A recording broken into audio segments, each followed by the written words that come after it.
Aw ni ce aw ni ɲantuma a y'aw bisimila DMS TV sanfɛ foli an ta n'o b'an kanubagala lamɛnbagaw bɛɛ lajɛlen Mali kɔnɔ ani Mali kɔ kan bi ye araba ye marisi kalo tile 25 san 2026 aw ka don kibaru ni o wagati seli san'an ka da se an ka bi kunnafonibaw ma ni k'aw dɔw tulo kan an bɛ aw hakilina jigin k'aw bɛ se k'an dɛmɛ ni kunnafoniya ni kanni n'a carili ni k'aw kilinaw di hakilinajiyɔrɔ la wale kɔfɛ bi kunnafonibaw min b'an bolo ni k'aw dɔw tulo kan o dɔw bɛ tali kɛ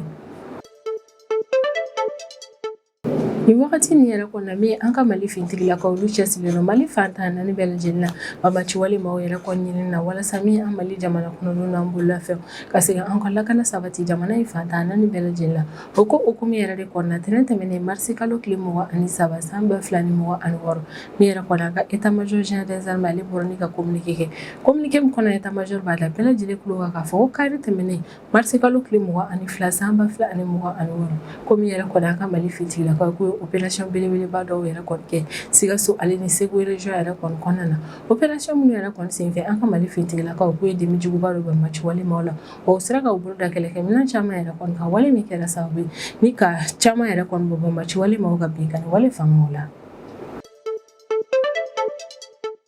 I n'a fɔ bɛɛ lajɛlen yɛrɛ kɔni kun sigilen don ni k'a kɔnɔ cogo min a yirala k'a fɔ ko tɛnɛn tɛmɛnen marisi kalo tile 23 san 2026 ko min yɛrɛ kɔni Yusuf Sisoko ye ni ale ye kunnafonidila ye an ka Mali jamana kɔnɔ min ye journal alternance yɛrɛ kɔni ale ye o directeur de publication i n'a fɔ bɛɛ lajɛlen yɛrɛ kɔni kun b'a kalama cogo min b'a kofɔlen yɛrɛ kɔni kun datugu bɛ kaso la an ka pôle national de lutte contre la cybercriminalité maaw yɛrɛ kɔni fɛ wa yirala k'a fɔ ko tɛnɛn tɛmɛnen marisi kalo tile 23 san 2026 ko min yɛrɛ kɔni Yusuf Sisoko ye k'ale ka condamnation yɛrɛ kɔni kɛra an ka cybercriminalité tribunal maaw yɛrɛ kɔni fɛ an ka kiiritigilamaw yɛrɛ kɔni Yusuf Sisoko yɛrɛ kɔni kɔnna ni fɛn min na an bɛna da se olu ma ni ka olu walawala cogo min aw bɛ se ka faamuyali sɔrɔ a la I n'a fɔ bɛɛ lajɛlen kɔni b'a kalama cogo min kari tɛmɛnen marisi kalo tile 22 san 2026 so dɔ ni ale yɛrɛ kɔni kun ye étage naani ni naaninan yɛrɛ kɔni kun bɛ jɔ la ni so kɔfɔlen yɛrɛ kɔni binna Dawudabugu quartier yɛrɛ kɔnɔna ni nin yɛrɛ kɔfɔlen yɛrɛ kɔni ni Algérie ka ambassade yɛrɛ kɔni ma jan ɲɔgɔn na ni o bɛ an ka Bamako yɛrɛ kɔni kɔnɔna na ni wale yɛrɛ kɔni kɔfɛ min yɛrɛ kɔni ye an ka sapeur pompier maaw ye olu ye tile kelen kuntagala yɛrɛ de kɔni kɛ maaw yɛrɛ kɔni ɲinini yɛrɛ kɔni na so kɔfɔlen binnen dugumana yɛrɛ kɔni na o wale yɛrɛ kɔni kɔfɛ tɛnɛn tɛmɛnen marisi kalo tile 23 san 2026 min yɛrɛ kɔni an ka protection civile maaw yɛrɛ kɔni bilan min yɛrɛ kɔni bɔra ni étage naani binni yɛrɛ kɔni na u b'u da se olu ma ni ka walawalali kɛ bɛɛ lajɛlen ye min an ka feere ni sanniko minisiri ni o ye Musa Alassane Diallo ye ka sanga ni ale sen donni ye conférence des ministres de l'OMC yɛrɛ kɔni ko la ni nin fɛn kofɔlen yɛrɛ kɔni bɛ ka kɛ Cameroun jamana yɛrɛ kɔni kɔnɔna na ka sanga ni feere ni sanniko minisiri ka tagali yɛrɛ kɔni ni jamana kofɔlen yɛrɛ kɔni kɔnɔna na a y'i profiter a ka o tagali yɛrɛ kɔni senfɛ ni an ka Mali jamana kɔnɔdenw minnu bɛ Cameroun jamana kɔnɔna na ka kumaɲɔgɔnya tɛmɛ an n'olu ni ɲɔgɔn cɛla yɛrɛ kɔnɔna na min ye Musa Alassane Diallo ye an ka Mali furancɛ fanga autorité maaw bɛ sira min kan n'u ye ɲɛtagaba minnu yɛrɛ kɔni don jamana kɔnɔna na a b'olu da an ka tugarake nin yɛrɛ kɔni kan gɛlɛya minnu yɛrɛ kɔni fɛnɛ bɛ an ka tugarake nin yɛrɛ kɔni kan u sigiyɔrɔ la Cameroun jamana kɔnɔna na u y'o fɛnɛ yɛrɛ kɔni da minisiri yɛrɛ kɔni tulo kan walasa min ye minisiri a ka se ka u dɛmɛ o gɛlɛya nin yɛrɛ kɔni nɔgɔyali la u sigiyɔrɔ la an bɛ wagati min na i n'a fɔ ko bi maa caman yɛrɛ kɔni ɲagaminen don kosɛbɛ Iran Israel ale ni États-Unis ka ni kɛlɛko in yɛrɛ kɔnɔna k'a ka i n'a fɔ bɛɛ lajɛlen yɛrɛ kɔni b'a kalama cogo min yɛrɛ kɔni Donald Trump ye don tɛmɛnenw na ale kɔni ultimatum di Iran ma k'a yira Iran na k'a fɔ k'a bɛ tile 2 yɛrɛ de kɔni di Iran yɛrɛ kɔni ma ni tile 2 in kɔnɔna na Iran k'i jija min yɛrɛ kɔni Détroit d'Ormuz a ka nin yɔrɔ kofɔlen dayɛlɛ ni Détroit d'Ormuz ale ye ji tɛmɛsira dɔ ye yɔrɔ min yɛrɛ kɔnɔna ni ye diɲɛ pétrole ta k'a lajɛ kɛmɛ sara la mugan bonya kɔ bɛɛ lajɛlen bɛ tɛmɛ Détroit d'Ormuz yɔrɔ yɛrɛ kɔni fɛ min yɛrɛ kɔni ye Donald Trump ale y'a yira k'a fɔ ko ni Iran ma nin yɔrɔ kofɔlen yɛrɛ kɔni dayɛlɛ k'a bɛ courant yɛrɛ kɔni tigɛ Iran na o wale yɛrɛ kɔni kɔfɛ Donald Trump ka ultimatum min yɛrɛ kɔni dafara don min o kɛra tɛnɛn tɛmɛnen marisi kalo tile 23 su ni ka dugu jɛ tarata la marisi kalo tile 24 san 2026 ka sanga ni ultimatum min yɛrɛ kɔni seli min ye Donald Trump ye ni ale de ye États-Unis jamana ɲɛmaa ye ale kɔni bɔra tuguni ni k'a yira k'a fɔ k'an bɛ wagati min na i n'a fɔ ko bi k'a bɛ dɔ fara tile 2 in kan k'a dafa tile 5 yɛrɛ kɔnɔna na k'a bɛ tile 5 de di Iran ma an bɛ wagati min na i n'a fɔ ko bi a ka fɛɛrɛ latigɛ ni ka Détroit d'Ormuz yɛrɛ kɔni dayɛlɛ ko n'i y'a ye ale ye dɔ fara a ka ultimatum min yɛrɛ kɔni kan ko dɔ wɛrɛ tɛ ko an bɛ wagati min na i n'a fɔ ko bi ko kumaɲɔgɔnya yɛrɛ kɔni bɛ ka tɛmɛ ale ni Iran yɛrɛ kɔni ɲɔgɔn cɛ la o wale yɛrɛ kɔni kɔfɛ min fɛnɛ Iran ale bɔra ni ka Donald Trump ka o kuma yɛrɛ kɔni galontiya k'a yira k'a fɔ k'an bɛ wagati min na i n'a fɔ ko bi ko kumaɲɔgɔnya foyi yɛrɛ kɔni tɛ olu Iran ni États-Unis ɲɔgɔn cɛ la wale min kɛra sababu ye ni ka maa caman yɛrɛ kɔni bila fili kɔnɔna na Ni yɛrɛ kɔni donna trop ni ale de États-Unis jamana ɲɛmaa a bɛ n'a fɔ an bɛ wagati min na fɔ ko bi ale kɔni ɲɛ bɛ Iran ka uranium yɛrɛ kɔni na o ko hukumu de la tɛnɛn tɛmɛnen mars kalo tile 23 san 2026 min yɛrɛ kɔni donna trop ale kɔni bɔra ni ka laseli kɛ ka yira k'a fɔ k'an bɛ wagati min na i n'a fɔ ko bi ko ni Iran ale ni États-Unis yɛrɛ kɔni sera ka ɲɛ ko la ni ka bɛnkan sɔrɔ u ka fɔɲɔgɔnkɔ yɛrɛ kɔni na ko min ye États-Unis k'ale bɛ baara fɔlɔ min yɛrɛ kɔni kɛ o de ye Iran ka uranium min yɛrɛ kɔni enrichissé b'a bolo États-Unis bɛ o uranium min yɛrɛ kɔni minɛ Iran yɛrɛ kɔni na wali min kɛra sababu ni ka maa caman yɛrɛ kɔni dabaliya ban ni kunnafoniba de bɛ an bolo kɔrɔ bi an bɛna minnu walawala aw ye bi n'o kibaru kɔnɔna na. Nafɔ bɛɛ lajɛlen yɛrɛ kɔni b'a kalama cogo min an bɛ wagati min na i n'a fɔ ko bi min an ka Mali fintigilakaw olu kɔni cɛsirilen don wagati tɛmɛnenw na an ka jamana yɔrɔ minnu yɛrɛ kɔni tun bɛ banbaci waleमाw bolo ka fɛɛrɛ latigɛ ni ka nin yɔrɔ ninnu minɛ banbaci walemaw la ni ka fɛɛrɛ latigɛ ka Mali fantan naani bɛɛ lajɛlen yɛrɛ kɔni lakana sabati k'an ka Mali fintigilakaw yɛrɛ kɔni to o cɛsiri baara na kɔni yirala k'a fɔ ko kari tɛmɛnen mars kalo tile 22 san 2026 k'an ka Mali fintigilakaw ye tiɲɛni don banbaci walemaw daga sigiyɔrɔ 2 yɛrɛ kɔni na an ka Mali jamana kɔnɔna na. Laseli yɛrɛ kɔni kɛra an ka état-major général des armées yɛrɛ de kɔni fɛ communiqué la communiqué min carila tɛnɛn tɛmɛnen mars kalo tile 23 san 2026 wa communiqué in yɛrɛ kɔni kɔnɔna na état-major b'a perepere latigɛ k'a fɔ ko ni opération kofɔlen nin yɛrɛ kɔni kɛra kɛrɛnkɛrɛnnenya la Sikaso ani ni Segu région de kɔnɔna na ko opération nin yɛrɛ kɔni y'a yira Mali jamana kɔnɔden bɛɛ lajɛlen la k'a fɔ ko min y'a ka Mali fintigilakaw k'u bɛ ka sebaya sɔrɔ banbaci walemaw yɛrɛ kɔni ka kɛlɛkɛyɔrɔ la ko wa min yɛrɛ kɔni ye renseignement ye ko jɔdaba yɛrɛ kɔni bɛ an ka Mali fintigilakaw ka opération yɛrɛ kɔnɔna état-major ka kɔrɔfɔla ni communiqué kofɔlen yɛrɛ kɔni kɔnɔna na ko opération fila nin yɛrɛ kɔni senfɛ ko min yɛrɛ kɔni an ka Mali fintigilakaw ye k'u ye banbaci walema caman bɔnɛ ani na ko fɛnɛ tɛmɛlen kɔfɛ ko min yɛrɛ kɔni banbaci walemaw ka logistique yɛrɛ kɔni k'an ka Mali fintigilakaw ye tiɲɛni caman don o yɛrɛ kɔnɔna na opération belebeleba fila nin senfɛ minnu yɛrɛ kɔni kɛra Sikaso ani ni Segu région de kɔnɔna na ko Tabakɔrɔ zone kɔnɔna na ni yɛrɛ kofɔlen bɛ Tilela cercle de kɔnɔna na ni nin yɔrɔ in yɛrɛ kɔni bɛ tali kɛ Sikaso région de kɔnɔna la k'an ka Mali fintigilakaw sera ka sebaya sɔrɔ opération dɔ yɛrɛ kɔnɔna o yɛrɛ kofɔlen na ko an ka Mali fintigilakaw kelen ni ka sebaya sɔrɔ opération yɛrɛ kɔnɔna o kɔni dabɔra jumɛn yɛrɛ kɔnɔna u kɔnna joona ni ka banbaci walema ninnu kunbɛn u ka wale jugu in na ko nin don kofɔlen yɛrɛ kɔnɔna min an ka Mali fintigilakaw ye renseignement yɛrɛ de kɔni sɔrɔ u ye renseignement minnu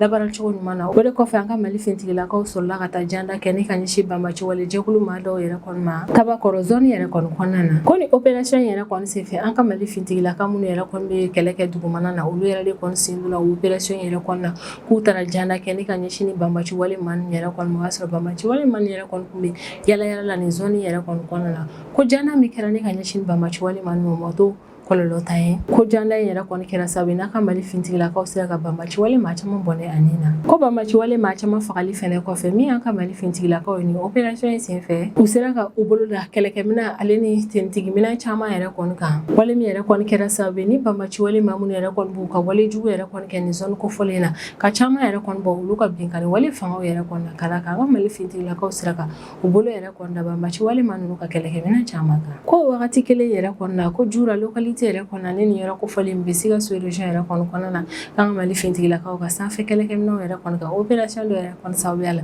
bɛɛ lajɛlen kɔni y'a faamu k'a fɔ k'an ka Mali fintigilakaw ka sanfɛ kɛlɛkɛminɛnw yɛrɛ kɔni ka ɲi kosɛbɛ ko u bɛ se baara kɛ ko ɲuman na i n'a fɔ bɛɛ lajɛlen yɛrɛ kɔni b'a kalama cogo min sanga ani wagati an ka Mali fintigilakaw bɛ an ka sanfɛ kɛlɛkɛminɛnw yɛrɛ kɔni wuli ni ka to ka taa jamana lakɔlɔsili baaraw yɛrɛ kɔni kɛ ko nin don kofɔlen yɛrɛ kɔni na ka sanfɛ kɛlɛkɛminɛnw yɛrɛ kɔni to jamana lakɔlɔsili baaraw yɛrɛ kɔni na o kɔni taara bɔ banbaci wale jɛkulu maa dɔw ka minnu yɛrɛ kɔni tun bɛ moto sanfɛ ni banbaci walema nin yɛrɛ kɔni tun bɛ munumunu na moto yɛrɛ kɔni sanfɛ Jura localité yɛrɛ de kɔni kɔnɔna na komi yɛrɛ kɔni ni banbaci walema ninnu yɛrɛ kɔni n'olu tun bɛ yala yala la moto yɛrɛ kɔni sanfɛ ko banbaci walema ninnu yɛrɛ kɔni tun bolo k'u suturalen don ka da kan k'u tun bɛ yiri jukɔrɔlaw yɛrɛ kɔni na kɔngɔ tun tɛ min kalama o de ye k'a fɔ ko min yɛrɛ kɔni an ka vecteur aérien ye k'olu yɛrɛ kɔni bɛ yeli kɛ hali sufɛ k'ali n'i dogo togo sugu bɛɛ la vecteur aérien yɛrɛ kɔni bɛ u ye o yɛrɛ de kɔni kɛra sababu ni vecteur aérien yɛrɛ kɔni ye frappe kɛ ni ka ɲɛsin banbaci wale jɛkulu ninnu ma frappe min yɛrɛ kɔni balila maa nana kosɛbɛ ka da kan u tun bolo ko komi u bɛ yiri jukɔrɔla yɛrɛ kɔni na ko sanfɛ kɛlɛkɛminɛnw tɛ se ka u ye cogoya si la ko ni frappe kofɔlen yɛrɛ kɔni kɔfɛ ko bilan min yɛrɛ kɔni bɔra la o kɛra bilan ɲumanba ye k'a kɔni yirala k'a fɔ ko banbaci wale maa 10 ani kɔ bɔyan kɔ olu bɛɛ lajɛlen yɛrɛ kɔni fagara ni opération yɛrɛ kɔni senfɛ ko logistique fo ka taa se bolimafɛn fɛn fɛn yɛrɛ kɔni tun bɛ banbaci wale maa min yɛrɛ kɔni bolo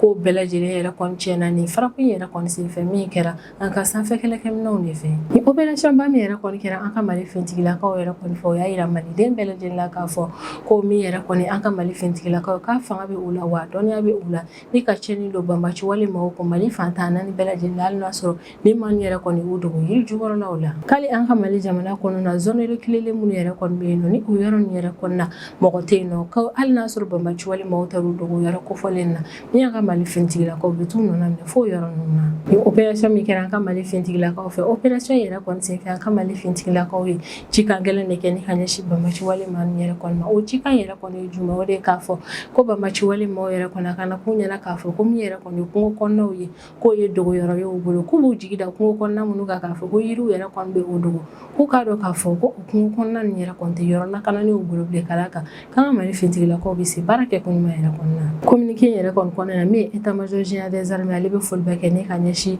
a ka cɛdenw yɛrɛ kɔni ma u ka cɛsiralen n'u ka baara kɛ ko ɲuman na ni opération in senfɛ wa communiqué in kɔnɔna na état-major général des armées ale bɛ cikan kɛ ni ka ɲɛsin Mali jamana kɔnɔden bɛɛ lajɛlen ma ka bɛɛ lajɛlen hakili sigi k'a yirana k'a fɔ k'an bɛ wagati min na i n'a fɔ ko bi k'ale kungo kɔnɔnaw o tɛ yɔrɔ lakanani ye banbaci walima ninnu bolo ka d'a kan k'ali n'u taar'u dogo nin yɛrɛ kofɔlen na min ye fintigilakaw bɛ t'u minɛ f'u dogo yɔrɔ labanw na bɛ wagati min na i n'a fɔ ko bi bɛɛ lajɛlen kun sigin bɛ ni ka don min yɛrɛ kɔni ma kɔnɔ a kɔni yira la k'a fɔ ko don kofɔlen yɛrɛ kɔni sera min ye Yusuf Sisoko ni ale ye kunnafonidila Mali jamana kɔnɔna ni journal l'alternance o kɔni ka directeur de publication yɛrɛ kɔni kun don i n'a fɔ bɛɛ lajɛlen yɛrɛ kɔni b'a kalama cogo min ni ma kofɔlen yɛrɛ kɔni kun minɛlen don ni k'a datugu kaso la an ka pôle national de lutte contre la cybercriminalité mɔgɔw yɛrɛ kɔni fɛ wa kun yira la k'a fɔ ko tɛnɛ tɛmɛnen marisi kalo tile 23 san 2026 ko min yɛrɛ kɔni Yusuf Sisoko k'ale ka nin kiriko yɛrɛ kɔnɔna ko verdict yɛrɛ kɔnɔna la bɔ wa ko sigin bɛ ni k'a kɔnɔ cogo min ni don kofɔlen yɛrɛ kɔnɔna min ye Yusuf Sisoko ale ka jugement yɛrɛ kɔni kɛra an ka cybercriminalité tribunal yɛrɛ kɔnɔna a ka kiiri tigilamɔgɔw yɛrɛ kɔni peine min yɛrɛ kɔni di Yusuf Sisoko yɛrɛ kɔni ma o de ye san 2 kaso kɛlen wa min ye Yusuf Sisoko a bɛ ni san 2 in dafalen bɛɛ lajɛlen kɛ kaso la liberté provisoire ko kuma fɛnɛ t'a la ko o fɛnɛ kɔfɛ ko min ye an ka Mali kiiri tigilamɔgɔw yɛrɛ kɔni o ye Yusuf Sisoko yɛrɛ kɔni condamné CFA wari miliyɔn 1 sarali yɛrɛ kɔni na k'o kɛ dommage ale ni intérêt yɛrɛ kɔni kabini Yusuf Sisoko yɛrɛ kɔni ka nin verdict yɛrɛ kɔni bɔra ko in yɛrɛ kɔni kɛra kabako ko ye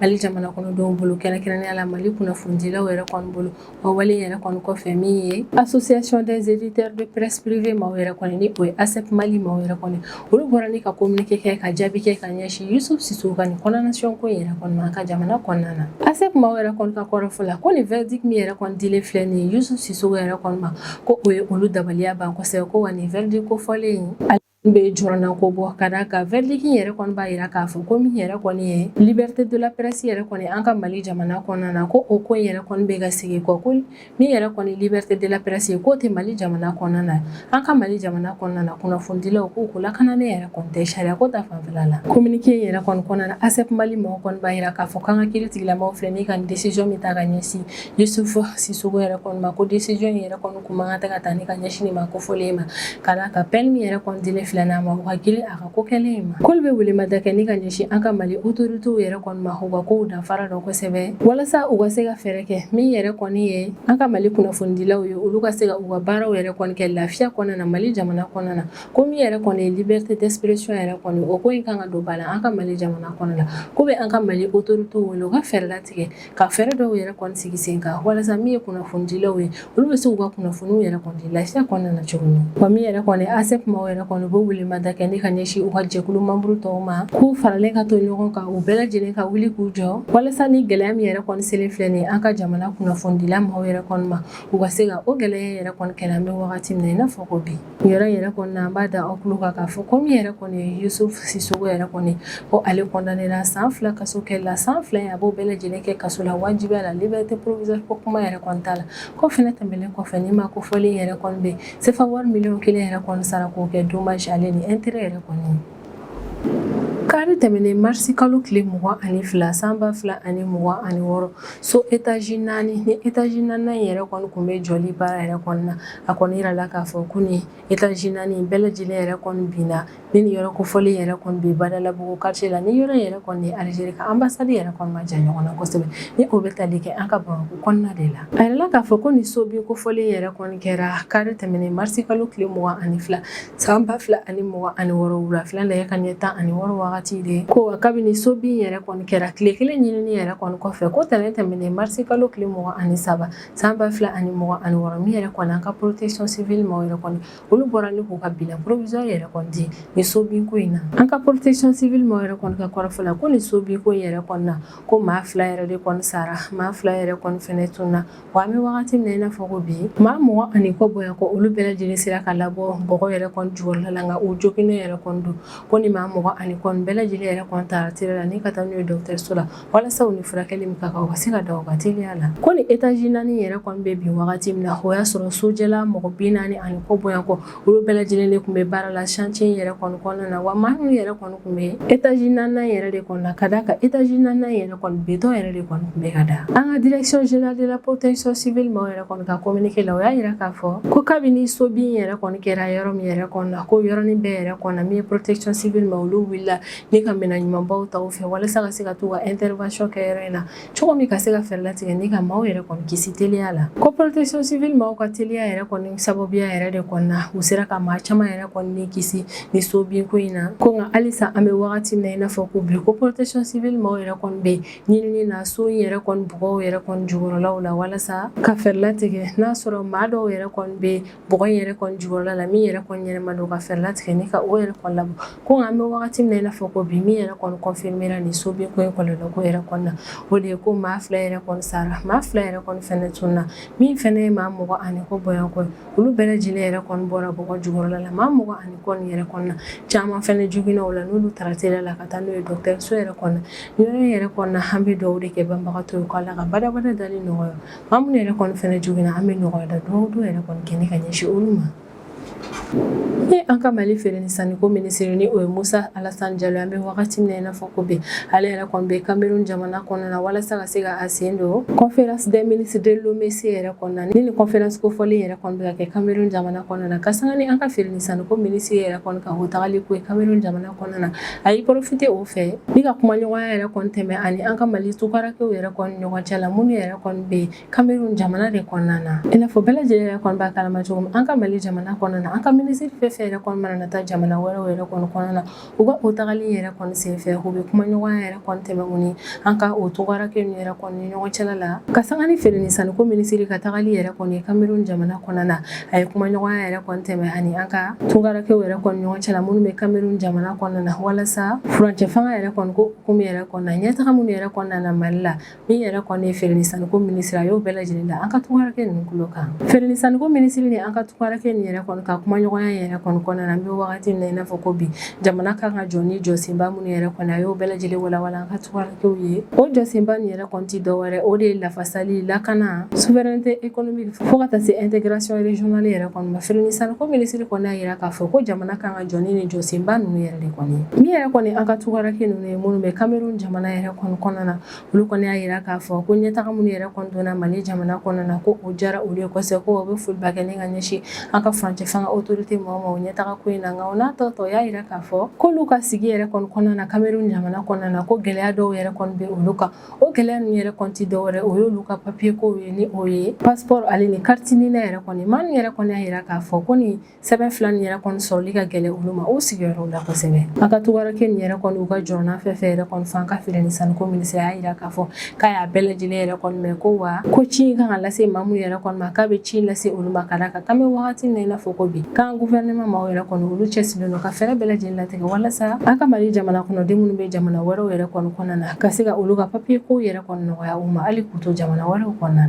ni ɲɔgɔn ye min yɛrɛ kɔni tɛmɛna feere ni saniko minisiri ni tukarakɛ nin yɛrɛ kɔni ɲɔgɔn cɛ la a kɔni yɛrɛ la k'a fɔ k'u bɛɛ lajɛlen wasalen yɛrɛ kɔni bɔra ni ɲɔgɔn ye kɛyɔrɔ in yɛrɛ kɔnɔna ko wa min yɛrɛ kɔni ye an ka tukarakɛ nin ye o ye foliba kɛ ni ka ɲɛsin minisiri ma ka d'a kan ko minisiri ye olu lamɛn wa a y'a yir'u la k'a fɔ k'u ye gɛlɛya minnu yɛrɛ kɔni fɔ k'a bɛna na o bɛɛ lajɛlen yɛrɛ kɔni lase an ka autorités ma walasa gɛlɛya min bɛ u kan ka se ka o ta ka bɔ u ka teliya yɛrɛ kɔnɔna na sisan an bɛ tɛmɛ n'an ka jamana kɔfɛ kibaruyaw ye o kɔnɔna na an bɛ taa États-Unis jamana kɔnɔna na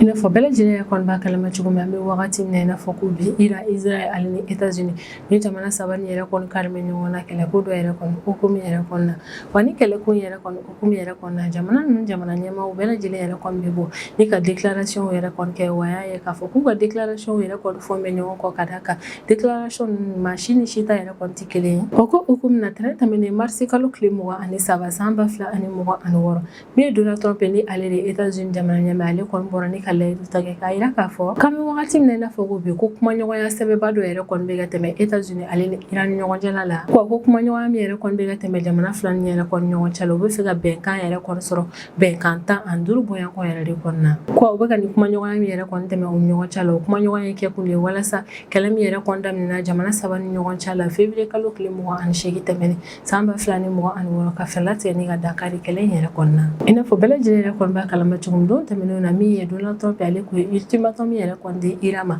k'a bɛ tile fila de di Iran ma tile fila in kɔnɔna na Iran k'i jija a ka détroit d'Ormuz yɛrɛ kɔni dayɛlɛ ko ni tile fila in yɛrɛ kɔni kɔfɛ Iran ma détroit d'Ormuz yɛrɛ kɔni dayɛlɛ ko min yɛrɛ kɔni États-Unis a bɛ faraku kɛ ni ka ɲɛsin Iran ka infrastructure énergétique ma walasa ka se ka courant yɛrɛ kɔni tigɛ Iran yɛrɛ kɔni na o wale yɛrɛ kɔni kɔfɛ an y'a ye k'a fɔ tɛnɛndon mars kalo tile 23 su ni nin don kofɔlen ne ye Donald Trump ka ni ultimatum yɛrɛ kɔni tun bɛ dafa Donald Trump yɛrɛ kɔni bɔra ni ka laseli kɛ k'a yira k'a fɔ k'a bɛ dɔ fara a ka ni ultimatum yɛrɛ kɔni na ni ka taa bila fo juma nata in na février kalo tile 27 san 2026 k'a bɛ ni wagati in yɛrɛ de kɔni fara Iran yɛrɛ kɔni ka délai dɔ yɛrɛ kɔni ka Iran k'i jija nin don yɛrɛ kɔni kɔnɔna na a ka détroit d'Ormuz yɛrɛ kɔni dayɛlɛ ko n'i y'a ye ale kɔni ye dɔ fara a ka ultimatum yɛrɛ kɔni ka ko dɔ wɛrɛ tɛ o kɛ kun de ye walasa kumaɲɔgɔnya min yɛrɛ kɔni bɛ Iran ale ni États-Unis ɲɔgɔn cɛ la an bɛ wagati min na i n'a fɔ ko bi a tɛ fɛ o kumaɲɔgɔnya yɛrɛ kɔni ka cɛ k'ale bɛ fɛ kumaɲɔgɔnya yɛrɛ kɔni ka se ka na ni bɛn ye u ni ɲɔgɔn cɛla la États-Unis jamana ɲɛmaa yɛrɛ kɔni ka kɔrɔfɔ la ko ni tɛnɛndon in na mars kalo tile 23 san 2026 su kolen yɛrɛ de kɔni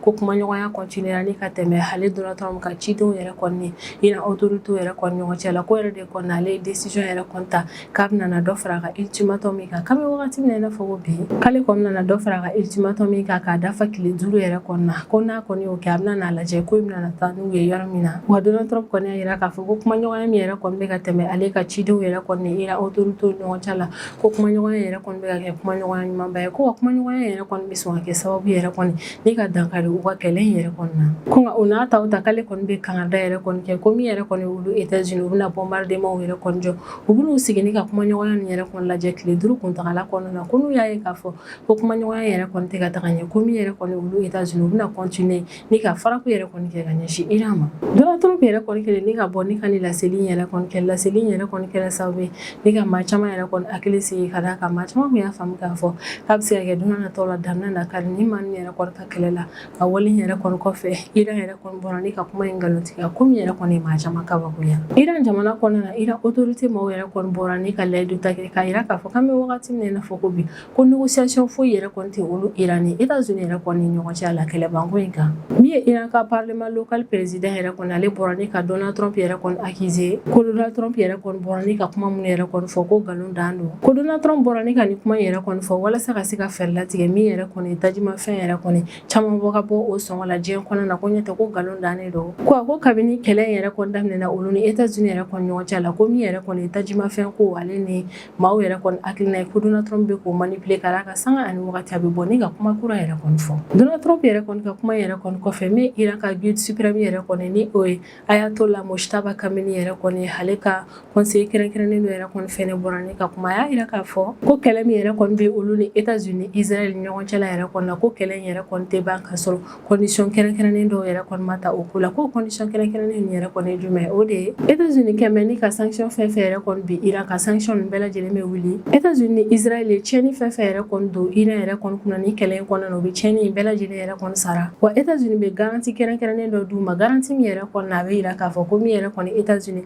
a tɛna na taa intervention foyi yɛrɛ kɔni kɛ Iran jamana kɔnɔna na Iran autorité mɔgɔw kɔni y'a yira k'a fɔ ko n'i y'a ye ko kɛlɛ in yɛrɛ kɔni banna ko b'a sɔrɔ olu filɛ ni ka ni condition min yɛrɛ kɔni fɔ États-Unis o condition ninnu sigi sen kan Iran ka guide suprême yɛrɛ kɔni ka ni conseil in bɔlen ni ka ni kuma in yɛrɛ kɔni fɔ o de senfɛ maa caman kɔni y'a faamu k'a fɔ ko kɛlɛ in yɛrɛ kɔni bantɔ tɛ san ka d'a kan ko jamana saba minnu yɛrɛ kɔni bɛ ɲɔgɔn na ko hakilinaw yɛrɛ kɔni tɛ kelen ye kɛlɛbanko in yɛrɛ kɔni kan o ko dalu la an y'a ye k'a fɔ kunu tarata mars kalo tile 24 san 2026 min yɛrɛ kɔni Iran ale ye missile juguba caman caman yɛrɛ kɔni fili ka taa Israel jamana yɛrɛ kɔni kɔnɔna na wale min yɛrɛ kɔni bɛ ka yira bɛɛ lajɛlen na k'a fɔ k'an bɛ wagati min na i n'a fɔ ko bi ko kumaɲɔgɔnya yɛrɛ kɔni tɛ États-Unis ale ni Iran yɛrɛ kɔni ni ɲɔgɔn cɛla yɛrɛ kɔni na ko wa min yɛrɛ kɔni Iran halisa ale bɛ ka continuer a ka missile filiw yɛrɛ kɔni fɛ an kɔni bɛ wagati min na i n'a fɔ ko bi États-Unis ale ni Iran yɛrɛ kɔni na mɔgɔ yɛrɛ kɔni t'a dɔn min yɛrɛ kɔni bɛ ka tiɲɛ yɛrɛ kɔni fɔ Donald Trump kɔni y'a yira k'a fɔ ko min yɛrɛ kɔni ale ka ni ultimatum ye k'a b'a dafa tile 5 la n'a kun bɛ cɛ juma nata in yɛrɛ kɔni na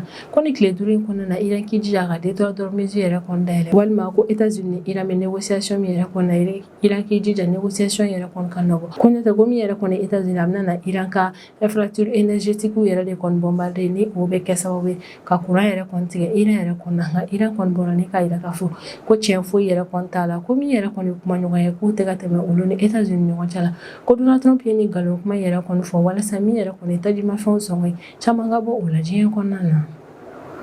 ni ne bɛ dan sigi an ka bidon kibaru la an b'an kanubaga n'a lamɛnbagaw bɛɛ lajɛlen fo Mali kɔnɔ ani Mali kɔ kan an bɛ hakilina jigin k'aw bɛ se k'an dɛmɛ ni kunnafoniya ni kanina carili ani k'aw hakilinaw di hakilina diyɔrɔ la wale kɔfɛ an b'a fɔ ɲɛna ko aw k'an bɛn a ɲɔgɔnna wɛrɛ ma